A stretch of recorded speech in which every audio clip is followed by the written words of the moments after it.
the point forward. Again, Umar Malik Saab, can you please go first? And in the interest of time, let's be precise and to the point. Thank you once again. Pakistan is entering into the fourth industrial revolution. And this is a fact and the reality of the day. 5G ecosystem, it's not only the technology inclusion. The 5G ecosystem is the need of the day and the hour. There's no doubt about it. Considering that the government, including the PTA, we are aggressively working on the 5G readiness and the launch in Pakistan shortly. Despite we had the spectrum auction recently, we are not waiting for a very long-term approach to look forward for the launch of the 5G technology in Pakistan. Not at all. We should not compare Pakistan with our neighboring countries like India or Bangladesh, they launch first and we follow them. Not at all. We have our own holistic plan. I'll give such a brief, maybe it's going to be positive for everybody, the frequencies for the 5G launch are available, has been vacated already. PTA has given 26 licenses for mobile manufacturing devices, including 4G, 5G interoperable devices already. 14 are operational. We have, the device and the smart devices segment being addressed. You will see the 5G devices into Pakistan, manufacturing to Pakistan very shortly as well. If we see, the spectrum availability, what exactly we have analyzed that we should go for the NSA approach. There's no question about it. And the interoperable band, which is 2.3 and 2.6. Non-standalone and standalone means 3.5. We should not focus at this stage. That's a bit long-term objective. We are talking about the midterm at the moment. So Pakistan going to start with the interoperable bands and the airwaves with the interoperable devices, which are 4G and 5G, considering the B2C and the B2B segment. The challenge over here is basically, which we have listening from the industry for long, is there should be a 4G device and penetration improvement to launch 5G.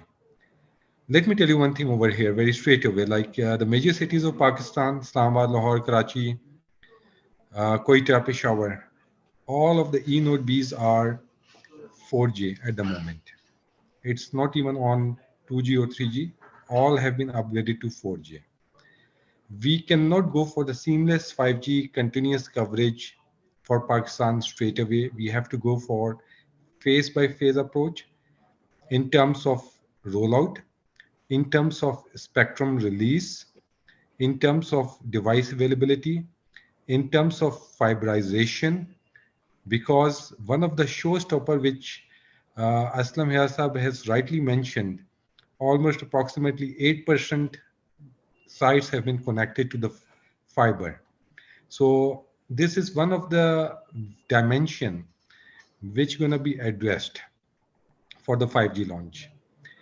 We are opening a regime for backhaul connectivity having a throughput greater than 1 giga. If we see the Middle East, almost there are 165 networks being launched all over the world in more than 65 countries. If we study each and every network, one thing is common. Even in Europe, which we are quoting in examples over here, 70% of the European countries do not have, I'll repeat, 70% of the European countries do not have fiber penetration directly to the sites greater than 20%. And they have successfully launched 5G network. We don't need to reinvent the wheel over here once again. Let me tell you. We just need to have the best practices, the strategies for the inclusion that we can add, specifically the backhaul connectivity and the links, having throughput reaching up to 1.6 gigahertz. For the hub sites, yes, fiber is important. There's no doubt about it. Secondly, Amir Saab is well aware that we are opening a regime for neutral tower co. That will come in the national broadband policy in parallel as well. That is also a major problem. Like once we talk about 5G, we can see in an area of 500 meters, there are about approximately 4 to 5 towers. None of them connected to the optical fiber. The operators are paying a huge amount on the OPEX. It's also a strategic problem on the CMOs level as well, by the way. Means I'm a bit surprised, like the OPEX in Pakistan, which telcos are paying, it's not needed. There are solutions available which they are not following as well. So we're going to solve this problem with a neutral regime that will enable not only the past corrections. It's difficult to fix the past, but we're going to do it through the AIP regime and the neutral tower co regime that will escalate towards convergence of the telco infrastructure with the aim that telcos should have reduced OPEX and the mushroom growth which we can expect in 5G. That will be out of control if it is not addressed at this stage of time. There will be so many towers, small cells, macro sites that Pakistan probably going to look like a mess of towers and all these things mingled together. We need to stop that with the policy intervention for 5G. Thank you. Now I'll talk about the spectrum. Like, yes, the approach for spectrum release shall be different.